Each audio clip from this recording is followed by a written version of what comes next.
એમસીના પૂર્વ વિપક્ષના નેતા દિનેશ શર્માના સમર્થકોએ કર્યું પ્રદર્શન, જ્યાં કોર્પોરેશનની ચૂંટણી પહેલા દિનેશ શર્માના સમર્થકોએ આ શક્તિ પ્રદર્શન કર્યું છે। આપણે જણાવીએ કે દેખાવ દરમિયાન દિનેશ શર્માના સમર્થકોની અટકાયત કરવામાં આવી છે। અમદાવાદના અનેક વિસ્તારમાં દિનેશ શર્માના સમર્થકોએ આ વિરોધ પ્રદર્શન કર્યું હતું, કે જેમાં બાપુનગર 4 રસ્તા પર મોટી સંખ્યામાં સમર્થકો ઉમટી પડ્યા હતા। આ ઉપરાંત અસારવા, બાપુનગર, મેમકો સહિતના વિસ્તારોની અંદર પણ સમર્થકોએ વિરોધ દર્શાવ્યો હતો।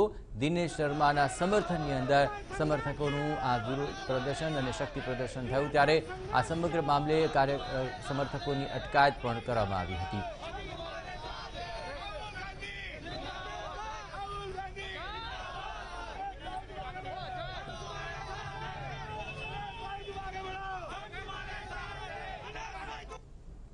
तो अलग अलग विस्तारों अंदर समर्थकों उमट्या हता। बापूनगर 4 रस्ता पर मोटी संख्या में समर्थकों उमटी पड्या हता।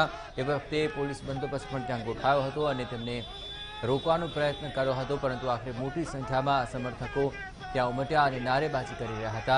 दिनेश शर्माना समर्थननी अंदर तेओ आखिरे अहीं शक्ति प्रदर्शन करी रह्या हता। आखिरे मोटी भीड़ एकत्र थता आखिरे समर्थकोनी अटकायत करवानी फरज पड़ी हती।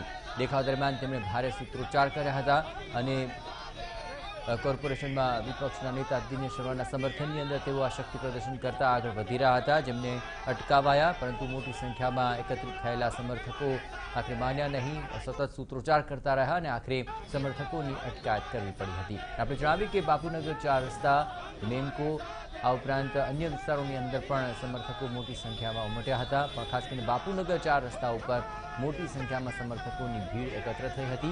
हाथ में बेनर्स और सूत्रोच्चार साथे तेओ सतत आगळ वधी रह्या हता, जेमां दिनेश शर्माना समर्थकोए आ शक्ति प्रदर्शन यथावत राख्युं हतुं अने आखिरे परिस्थितिने थाळे पाडवा माटे समर्थकोनी अटकायत करवी पड़ी हती। आखिर कोर्पोरेशननी चूंटणी पहला दिनेश शर्माना समर्थको रस्ता पर उतरी आव्या अने कोर्पोरेशननी चूंटणीनी अंदर तेओ दिनेश शर्मानुं समर्थन करी रह्या छे अने आ देखाव करीने तेमणे शक्ति प्रदर्शन करवानो प्रयत्न कर्यो। न मात्र बापूनगर 4 रस्ता, परंतु अन्य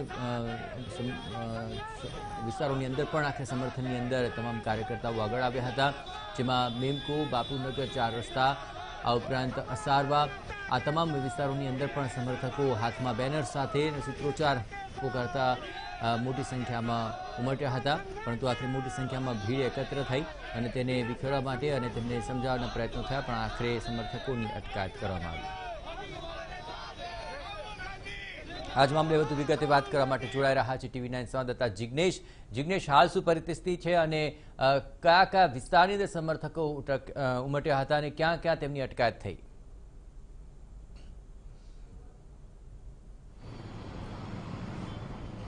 જયેશ, જે પ્રમાણે વિપક્ષના નેતા તરીકે કમળાબેન ચાવડાનું નામ જાહેર કરવામાં આવ્યું, કોંગ્રેસના જે પૂર્વ નેતા હતા દિનેશ શર્મા, તેમના સમર્થકોએ આ મામલે વિરોધ નોંધાવ્યો છે અને જે પ્રકારે રાજીનામું માંગી લેવામાં આવ્યું હતું તે પ્રકારની વાતને પણ શરૂઆતના તબક્કે જાહેર કરવામાં ન આવી હતી, પરંતુ હવે જ્યારે વિરોધ પ્રદર્શન થઈ રહ્યું છે, શક્તિ પ્રદર્શન દિનેશ શર્મા તરફથી કરવામાં આવી રહ્યું હોય તેવું જોવા મળી રહ્યું છે।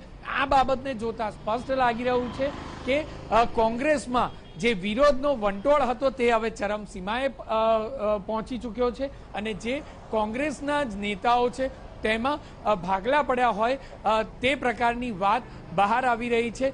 બાપુનગર ખાતે જે વિરોધ પ્રદર્શન હતું તેમાં જે કાર્યકર્તાઓ અને જે નેતાઓ હતા તેમનું અટકાયત કરવામાં આવી છે, સાથે જ રખિયાલ સહિતના અલગ અલગ વોર્ડમાં અલગ અલગ પ્રકારના કાર્યક્રમ નક્કી કરવામાં આવ્યા હતા અને આ જ પ્રકારે અન્ય જગ્યાઓ પર પણ કાર્યક્રમ કરવામાં આવી રહ્યા છે। દિનેશ શર્માના સાથ આપતા જે કાર્યકર્તાઓ છે તેમના સમર્થનમાં મોટી સંખ્યામાં રસ્તા પર ઉમટી પડ્યા છે અને તેઓ દિનેશ શર્માને સમર્થન આપતા હોય તે પ્રકારે તેઓ શક્તિ પ્રદર્શન કરી રહ્યા છે। હવે કોંગ્રેસમાં જ્યારે વિધાનસભાની ચૂંટણી ઢૂકડી છે ત્યારે કોંગ્રેસમાં જ જે કોંગ્રેસના નેતાઓ છે તેમાં એકબીજાથી જે અસંતોષ છે, એકબીજાથી જે નારાજગી છે તે હવે ઉડીને આંખે વળગી છે અને સીધી રસ્તા પર દેખાવોના સ્વરૂપે આ જ નારાજગી જોવા મળી રહી છે, જે આવનારી ચૂંટણીમાં મહદઅંશે કોંગ્રેસને નુકસાન કરી શકે તે પ્રકારની વાત હાલના તબક્કે જોવાઈ રહી છે। જયેશ, આભાર જિગ્નેશ। તો આખરે દિનેશ શર્માનું રાજીનામું માંગી લેવાયું. ત્યારબાદ કમળાબેન ચાવડાનું નામ જાહેર કરાયું અને સાથે જ દિનેશ શર્માના સમર્થકોએ આ શક્તિ પ્રદર્શન કરવા માટે આજે બાપુનગર 4 રસ્તા, સારવા, મેમકુ આ તમામ વિસ્તારની અંદર મોટી સંખ્યામાં ઉમટ્યા હતા. આખરે સમર્થકોની અટકાયત કરાઈ.